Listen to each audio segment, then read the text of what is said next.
कैसे हैं आप लोग सभी। आई होप आप सभी ने जो है लॉकडाउन के ड्यूरिंग अच्छे से पढ़ाई कर ली है और अपने टाइम का जो यूटिलाइजेशन जो करना था वो प्रॉपरली कर लिया है। तो चलिए आज का टॉपिक हम स्टार्ट करते हैं। आज के टॉपिक में हम ये स्टडी करने वाले हैं how do metals and non metals react with each other. देखो हमने मेटल्स और मेटल्स के रिएक्शंस तो देख ली कि भाई एसिड के साथ कैसे रिएक्ट होता है, इसके साथ कैसे होता है। ये बात वही हुई कि भाई मैं जो हूँ मैं पड़ोसी के साथ में बात कैसे करती हूँ, मेरे नेबर्स के साथ, मेरे फ्रेंड्स के साथ, मेरे कुलीग्स के साथ कैसे बात करती हूँ। बट अभी हमें क्या पढ़ना है कि मैं अपने बहन के साथ में, मैं अपने भाई के साथ कैसे बात करूंगी। सिमिलरली मेटल्स जो है, जो इसका कजन भाई है नॉन मेटल, उसके साथ में कैसे रिएक्ट होता है वो हमें स्टडी करना है। तो चलो शुरू करते हैं। अब हम लेते हैं कुछ एग्जाम्पल्स यहाँ पर। चलो कौन सा एग्जाम्पल है वो देखते हैं। अभी मैं स्टार्ट करती हूँ सोडियम मेटल से। ये क्या है ना, क्या है इसका नेम? सोडियम मेटल, जो क्या है, एक मेटल है। ठीक है, अब हमने यहाँ पर क्या लिया, एक नॉन मेटल ले लेते हैं और वो ले लेते हैं क्लोरीन। कौन है ये? क्लोरीन है। एक क्लोरीन नॉन मेटल ले लिया, हमने सोडियम मेटल ले लिया। जैसे मैंने कहा कि ये दोनों कजन्स है। ओके, तो अभी जो कजन्स है तो इन दोनों ने सोचा कि भाई देखो ये ऐसे हम खड़ा है, दूसरा भी खड़ा है, ये सोच रहा है कि मैं क्यों बात करूं उससे, वो बोल रहा है मैं क्यों करूं, मुझे क्या करना है। बट अब आफ्टर ऑल दोनों तो भाई है, दोनों को साथ में तो चलना पड़ेगा। देखो वो रिएक्शन कैसे करते हैं, ध्यान से सुनो। देखो ये मेटल है, मेटल के पास में इसका एटॉमिक नंबर कितना होता है? सोडियम का एटॉमिक नंबर होता है 11। ठीक है, इसका एटॉमिक नंबर कितना होता है? 17। ओके, ये भी समझ में आ गया। अब हम देखते 11 मीन्स कैसे, 2 8 1। इसका इलेक्ट्रॉनिक कॉन्फ़िगरेशन होता है, ये इलेक्ट्रॉन्स को इस तरीके से अरेंज किया जाता है। क्या है ये? Electronic configuration. और ये क्या है? ये भी, इसका भी इलेक्ट्रॉनिक कॉन्फ़िगरेशन कैसे होगा? 2 8 7। क्या होता है ये होता है इलेक्ट्रॉनिक कॉन्फ़िगरेशन। अब ये जो इलेक्ट्रॉनिक कॉन्फ़िगरेशन है, अब देखो ध्यान से, अब हमें पता है कि एक ऑक्टेट रूल होता है। कौन सा है? Octet rule. अब ऑक्टेट रूल क्या कहता है समझ लो जल्दी से। ऑक्टेट रूल ये कहता है कि 8 electrons should be in valence shell। वो क्या कहता है? should be in valence shell। ये होता है ऑक्टेट रूल और वो तो सबको मानना ही मानना है। जैसे घर में दादाजी है, उन्होंने बोला कि भाई ऐसा नहीं ऐसा होना चाहिए। सिमिलरली उनको तो वो फॉलो करना ही करना है। अब जब वो फॉलो करते हैं, जब उन्होंने मान लिया कि भाई 8 electron should be there in the valence shell, अब ये सोचता है कि मेरे पास एक एक्स्ट्रा है, ठीक, मेरे पास एक कम है। अब इसने सोचा कि अगर मुझे इसको 8 करना है तो मुझे किसी से 7 इलेक्ट्रॉन लेने पड़ेंगे, है ना। उसको किसी से 7 इलेक्ट्रॉन लेने पड़ेंगे, तब जाके वो क्या होगा, उसके पास 8 हो जाएंगे। और ये सोचता है कि मुझे क्या है, 1 इलेक्ट्रॉन लेना पड़ेगा किसी से, तो मैं आराम से जो है 8 हो पाऊंगा। अब इसने ये सोचा कि मैं किसी से 7 इलेक्ट्रॉन मांगने में क्यों एनर्जी वेस्ट करूं, क्यों किसी से इतने सारे इलेक्ट्रॉन्स, क्योंकि उसमें मेहनत ज्यादा करनी है, एनर्जी ज्यादा लगनी है। इसीलिए ये क्या करता है, ये कहता है कि भाई मैं क्या करूंगा, 1 इलेक्ट्रॉन को लूज कर दूंगा। ठीक है, इसने 1 इलेक्ट्रॉन को लूज करा तो ये बन गया 2 8। तो ये ऑक्टेट रूल तो मान लिया भाई हमने। अब जैसे ही इसने 2 8 किया, इसका चार्ज जो है, अभी मैं ये थोड़ा सा ऑक्टेट रूल को यहाँ से इरेज करती हूँ और यहाँ पर लिखती हूँ। जैसे ही उसने 1 इलेक्ट्रॉन लूज किया, ये बन गया है Na पॉजिटिव। क्या बन गया ये? Na पॉजिटिव बन गया। उसने दिया ना किसी को इलेक्ट्रॉन, तो ये जो है Na पॉजिटिव बन गया अच्छे से। अब देखो, अब इसने तो अपना 1 इलेक्ट्रॉन निकाल के रख दिया, 1 इलेक्ट्रॉन। अब ये सोच रहा है कि मुझे भी तो इलेक्ट्रॉन चाहिए, कौन अपने 7 इलेक्ट्रॉन किसी को देगा, उससे तो अच्छा है मैं किसी से 1 इलेक्ट्रॉन ले लेता हूं। और 1 इलेक्ट्रॉन जब ये किसी से ले लेगा तो ये क्या बन जाएगा, उसको मिल जाएगा, 8 इलेक्ट्रॉन्स हो जाएंगे और वो ऑक्टेट रूल फॉलो कर लेगा। और इसीलिए ये क्या करता है, ये इलेक्ट्रॉन को गेन करता है, इलेक्ट्रॉन को क्या करता है, ये गेन कर लेता है। और 1 इलेक्ट्रॉन को तो फिर ये जैसे ही उसने इलेक्ट्रॉन को गेन किया, इसका भी कॉन्फ़िगरेशन क्या हो जाएगा, ये हो जाएगा, और वो जो है ऑक्टेट रूल को फॉलो करेगा। जैसे ही उसने 1 इलेक्ट्रॉन गेन कर लिया, अब हो सकता है ये इलेक्ट्रॉन यहाँ से जो इसने इलेक्ट्रॉन जो दिया था वही इलेक्ट्रॉन इसने गेन कर लिया, 1 इलेक्ट्रॉन। अब जैसे ही 1 इलेक्ट्रॉन इसने गेन करा, इसका साइन जो है वो क्या बन गया है, नेगेटिव, क्योंकि लिया ना उसने, किसी से कर्जा लिया 1 इलेक्ट्रॉन का, इसीलिए उसको वो दिखाना पड़ता है कि भाई मैंने कर्जा लिया है। तो ये बन गया है Cl नेगेटिव। और जैसे ही, अब हमें पता तो है कि पॉजिटिव और नेगेटिव चार्ज जब साथ में आएंगे, दूर भी खड़े रहेंगे, तो अट्रैक्शन क्रिएट तो होगा। और जैसे ही इन दोनों में अट्रैक्शन क्रिएट होता है, ये बना लेते हैं NaCl। क्या बनाते हैं ये, NaCl। और इस तरीके से जो है यहाँ पर बनता है सोडियम क्लोराइड। क्या बना रहे हैं ये, सोडियम क्लोराइड बना रहे हैं। इसका नाम तो सबको पता ही है, क्या बनाते हैं, सोडियम क्लोराइड। तो इस तरीके से जो है ये दोनों मेटल्स और नॉन मेटल्स आपस में रिएक्शन करते हैं। और इन रिएक्शंस को जो है प्रॉपर नेम भी दिया गया है।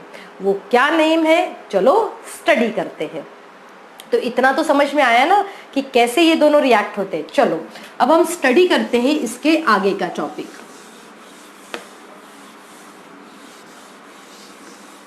आगे का टॉपिक स्टडी करने के लिए सबसे पहले तो हम ये देखते हैं कि व्हाट इज बॉन्ड, कि बॉन्ड होता क्या है।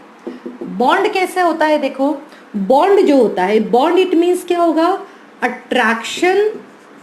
Attraction between 2 particles, attraction between, rather than using this word I will write directly as attraction between particles।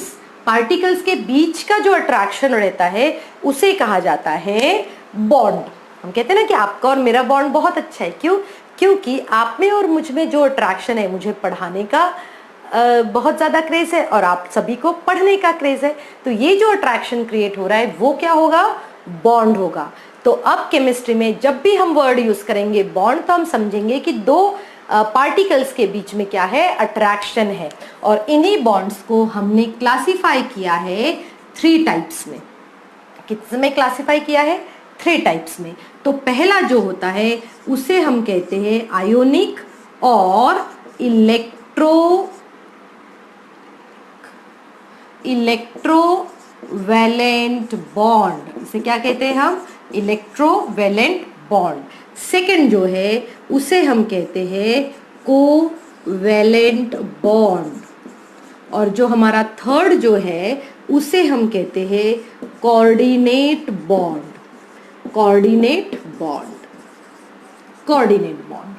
Okay, सो जब अब हम क्या करते हैं, देखो ये तो मेन सिर्फ 3 ही नहीं है, और भी कुछ टाइप्स है, वो मैं यहाँ पर अभी नहीं बताऊंगी क्योंकि वो आप क्लास 11th और 12th में ही जाकर स्टडी करेंगे।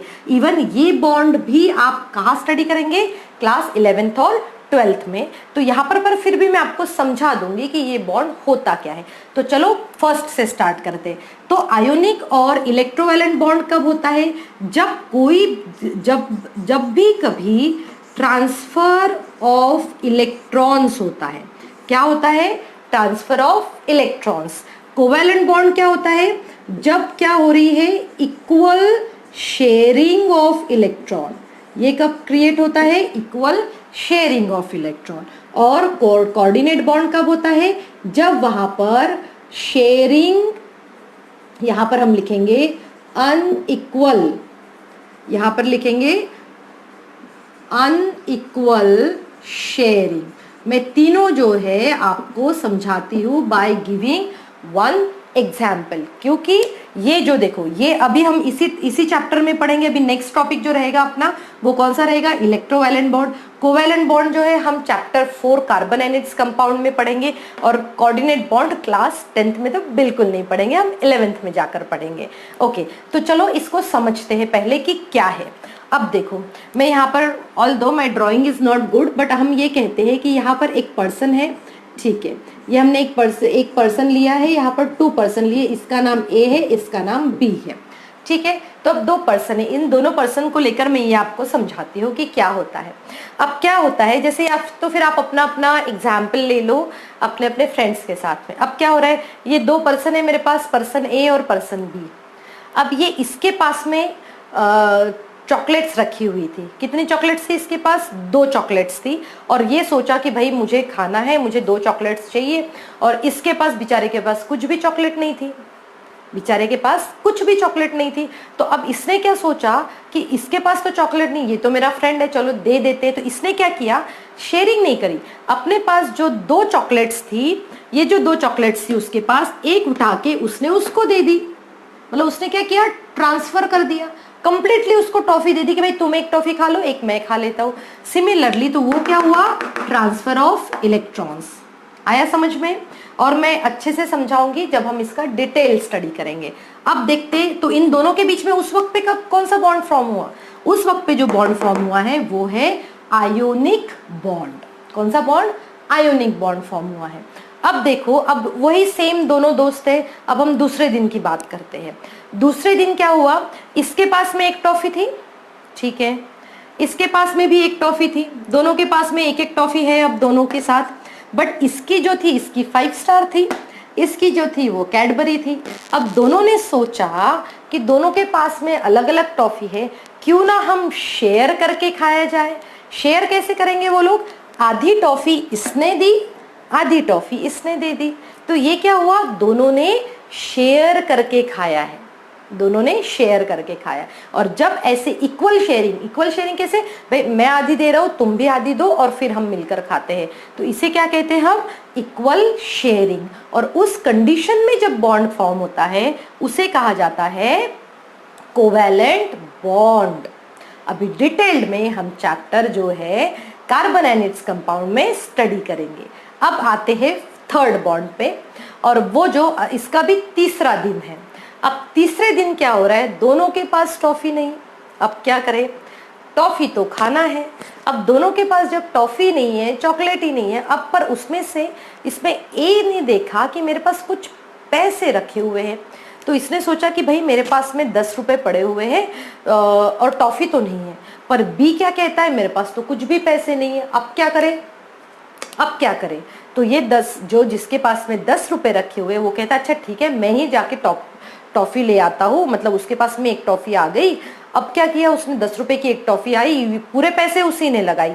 बट जब वो टॉफी लेकर आता है तब इन दोनों ने उस एक टॉफी को आधा आधा करके दोनों ने खाया। तो ये अनइक्वल शेयरिंग क्यों कहा मैंने, क्योंकि इसमें कंट्रीब्यूट किसी एक ने किया, पर शेयर किसने किया, 2 लोगों ने, ठीक है। कंट्रीब्यूट एक ने किया, शेयर 2 लोगों ने किया।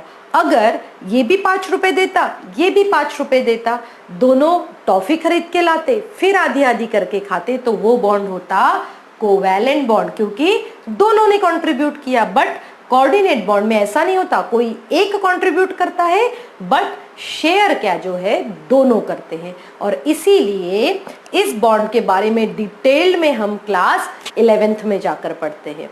Okay, so students, I hope आपको ये जो है आज के क्लास का समझ में आ गया होगा टॉपिक अच्छे से।